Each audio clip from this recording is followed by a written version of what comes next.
चल हो जा शुरू। केसरिया से मन जोगी हुआ रे, दिल झूमे देखो मतवारा हुआ रे, दिल झूमे देखो मतवारा हुआ रे। हर पल मनाओ केसरी त्योहार। विमल, बोलो जुबान केसरी। आई है, उन्होंने चुनाव से मांग की कि जो बुरके में महिलाएं आए उनका पूरा वेरिफिकेशन किया जाए। अब इस पर राजनीति गर्मा गई है।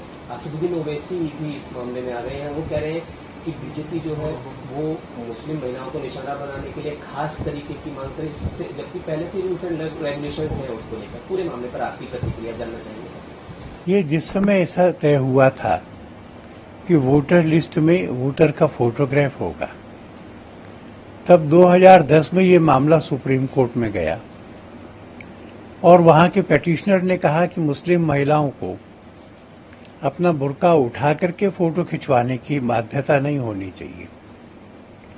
सुप्रीम कोर्ट ने इस बात को अस्वीकार कर दिया और उन्होंने कहा कि धर्म एक चीज है, राजनीतिक व्यवहार अलग चीज है।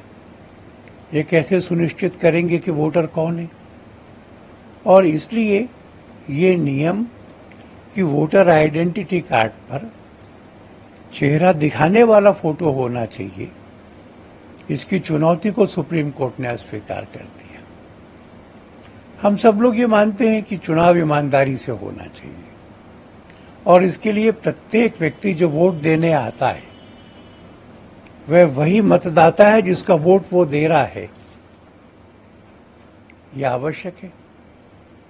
उसको आइडेंटिटी कार्ड भी है, वोटर आई कार्ड है। और जो चुनाव में पीठासीन अधिकारी है, रूल्स परमिट करते हैं कि वो अपनी सहायता के लिए एक महिला को भी रख सकता है। तो मुस्लिम महिलाओं की सेंसिटिविटीज का ध्यान में रखते हुए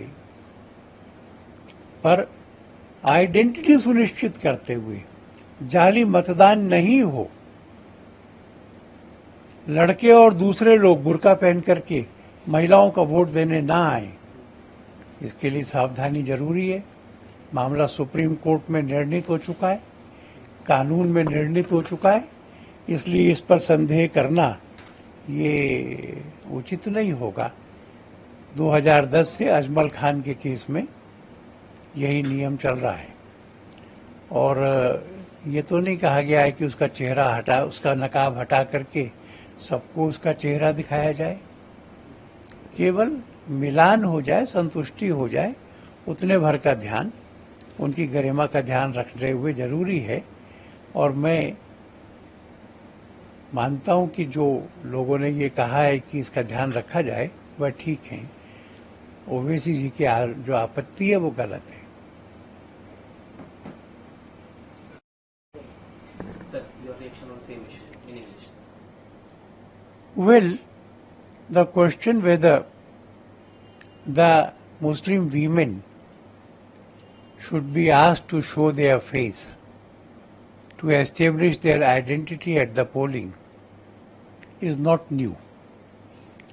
In 2010, when photo identity cards or the voters were being made, one Ajmal Khan filed a petition in the Supreme Court. And he said that for the purposes of voter I card, a Muslim woman should not be required to lift the veil and get her photographed with her face. The Supreme Court negatived.